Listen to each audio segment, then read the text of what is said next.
वक्फ संशोधन बिल संसद से पास हो गया, लेकिन इस पर राजनीतिक तनाव समाप्त नहीं हुआ।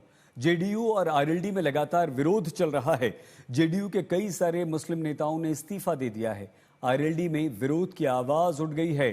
2 नेताओं ने इस्तीफा दे दिया। वक्फ बिल का विरोध करते हुए एआईएमआईएम के अध्यक्ष असदुद्दीन ओवैसी और कांग्रेस के सांसद मोहम्मद जावेद सुप्रीम कोर्ट जा चुके हैं। एक दिन पहले ही देश के अलग अलग हिस्सों में मुस्लिम समुदाय के लोगों ने बिल का विरोध किया है और इस बिल को वापस लेने की मांग की है। वक्फ बिल को समर्थन देना जेडीयू के लिए गले की फांस बन गया। बिहार चुनाव करीब आता जा रहा है। समय बीतने के साथ मुख्यमंत्री नीतीश की मुसीबत बढ़ती जा रही है। जेडीयू में मुस्लिम नेताओं के विरोध के स्वर तेज हो गए हैं। राजनीतिक पंडित ये समीकरण परखने में जुटे हैं कि क्या नीतीश का वक्फ बिल वाला दांव सही है या गलत।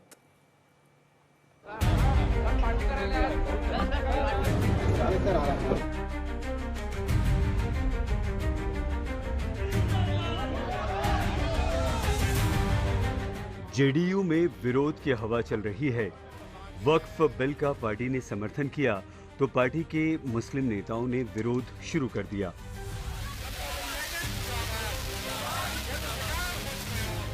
नीतीश की पार्टी के मुस्लिम चेहरे अब वक्फ बिल का हवाला देकर बता रहे हैं कि उन्होंने मुस्लिम समाज के साथ गलत किया। मेरा मुंशी भी मेरा कातिल है, मेरा मुंशी भी मेरा कातिल है, मेरा मुंशी भी मेरा कातिल है।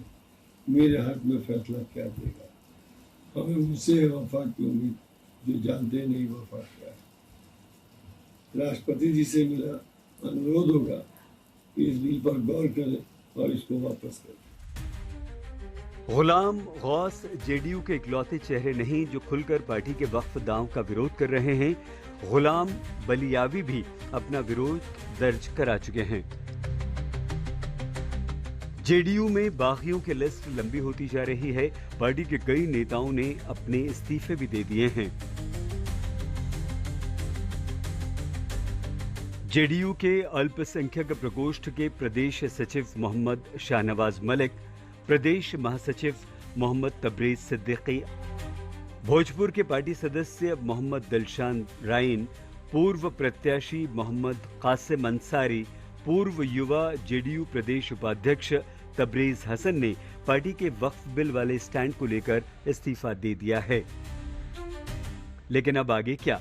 बिहार चुनाव से पहले ऐसी बगावत ठीक नहीं।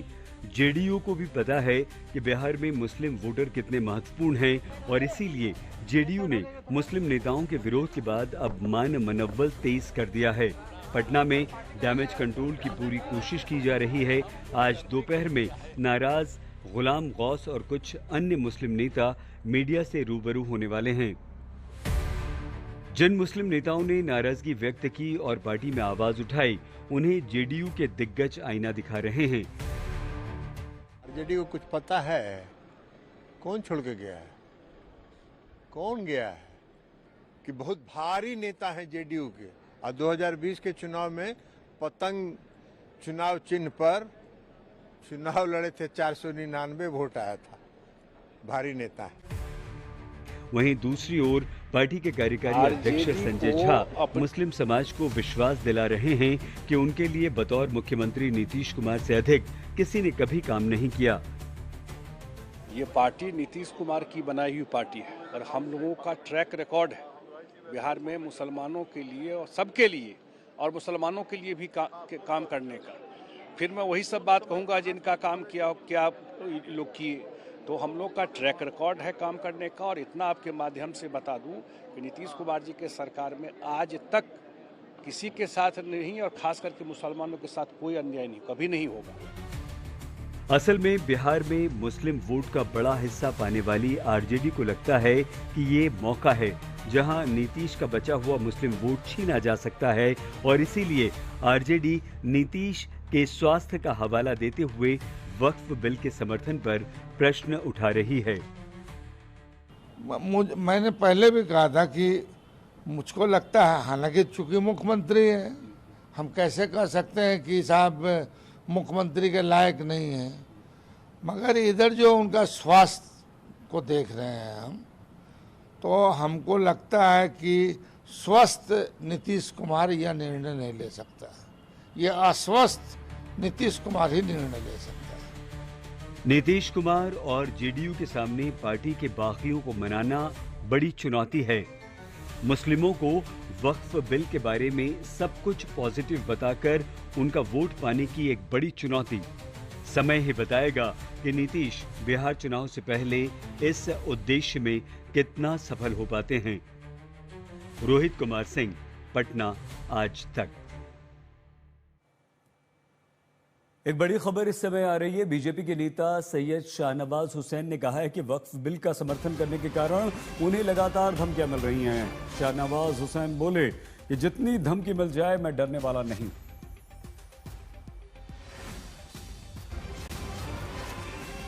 ढेर सारी धमकियां मेरे फेसबुक पे, ट्विटर पे मुझे भी दी जा रही है।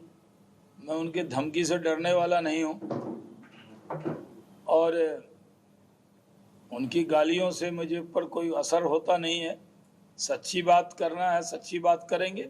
वक्फ अमेंडमेंट एक्ट पर भी झूठा भ्रम पैदा किया जा रहा है, बीजेपी के नेताओं को टारगेट किया जा रहा है, गालियां दी जा रही हैं। क्योंकि मैं भारतीय जनता पार्टी में राष्ट्रीय प्रवक्ता हूं और मेरा काम है कि जो सरकार की बात है उसको जिम्मेदारी से रखें।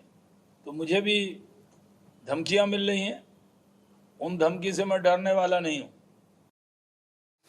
आइए सीधे पटना हमारे संवाददाता रोहित सिंह के पास आपको लिए चलते हैं। रोहित, दिल्ली में बिल पास हुए दोनों सदनों में, लेकिन सबसे ज्यादा देश में हंगामा कहीं है तो वो बिहार में। क्या ये चुनाव का असर है और सैयद शाहनवाज हुसैन को ये धमकी देने वाले लोग कौन हैं, क्या चाहते हैं?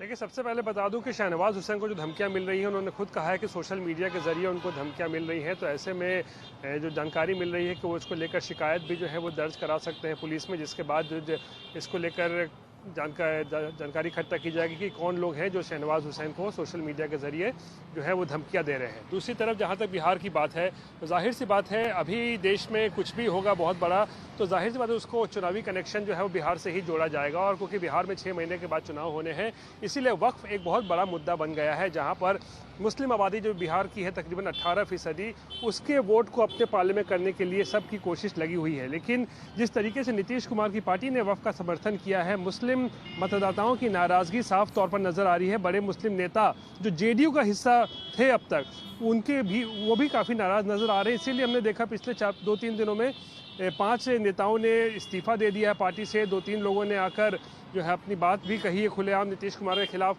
लेकिन आज दिन में 1 बजे जेडीयू की तरफ से एक बड़ी प्रेस कॉन्फ्रेंस का आयोजन किया गया है सईद, जिसमें केवल मुस्लिम नेता ही मौजूद रहेंगे। उसमें पूर्व सांसद होंगे, मौजूदा एमएलसी होंगे और इनके जरिए जो है सरकार अपनी बात पहुंचाने की कोशिश जो है वो की जाएगी कि किस तरीके से सरकार या नीतीश कुमार सोच रहे हैं इस बिल को लेकर कि इसका फायदा होने वाला है मुस्लिम समाज को। तो कहीं ना कहीं डैमेज कंट्रोल के लिए जो है आज तमाम बड़े मुस्लिम चेहरे जो जेडीयू में अभी तक बने हुए हैं उनको मैदान में उतारा जा रहा है, ताकि वो नीतीश कुमार के लिए जो है डैमेज कंट्रोल कर सके, ताकि इसका चुनाव में कम से कम नुकसान नीतीश कुमार को झेलना पड़े। जी रोहित, आप हमारे साथ बने रहिए और बात हम आपसे करेंगे। रोहित सिंह हमारे संवाददाता पटना से मौजूद हैं।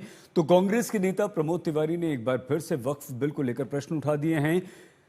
प्रमोद तिवारी से बात की हमारे संवाददाता अमित भारद्वाज। डीयू ने जिस तरह से संसद में दोनों सदनों में समर्थन किया, मंत्री ललन सिंह उनका भाषण रहा, उसके बाद बिहार में इसका रिपरकशन देखने को मिल रहा है। कई सारे जेडीयू के नेता इस्तीफा दे रहे हैं। देखिए, जेडीयू के कोटे से मंत्री बने ललन सिंह का बयान तो कुछ ऐसा था जैसे सीधे वो पैरासूट से नागपुर से चले और संसद में गिरे आके। ऐसा सांप्रदायिक भाषण, ऐसा जहर भरा भाषण तो शायद भाजपा के नेता भी देने में कतराते। तो आरसीपी सिंह ने एक धोखा विश्वासघात किया था नीतीश जी के साथ, अब दूसरे आरसीपी सिंह तैयार हो गए हैं। होशियार रहिए नीतीश बाबू, आपके साथ धोखा हो रहा है। बहुत सुनियोजित ढंग से भारतीय जनता पार्टी ने जेडीयू को, टीडीपी को और यहाँ चौधरी चरण सिंह की पार्टी आरएलडी को कमजोर कर दिया। चिराग पासवान वगैरह को तो मैं मानता नहीं कोई पार्टी है। तो इन सब ने नीतीश को हटाने की सोची समझी साजिश बना ली है भारतीय जनता पार्टी ने। अब नीतीश बाबू, मैं आपको सिर्फ इतना आगाह और आग्रह करना चाहता हूं, बचा लो अपने जेडीयू को। आप कह रहे हैं हाईजैक करने की कोशिश हो रही है जेडीयू को, तोड़ के इतना कमजोर कर दो, फिर उसके ऊपर चढ़ जाओ, यही भाजपा की नीति।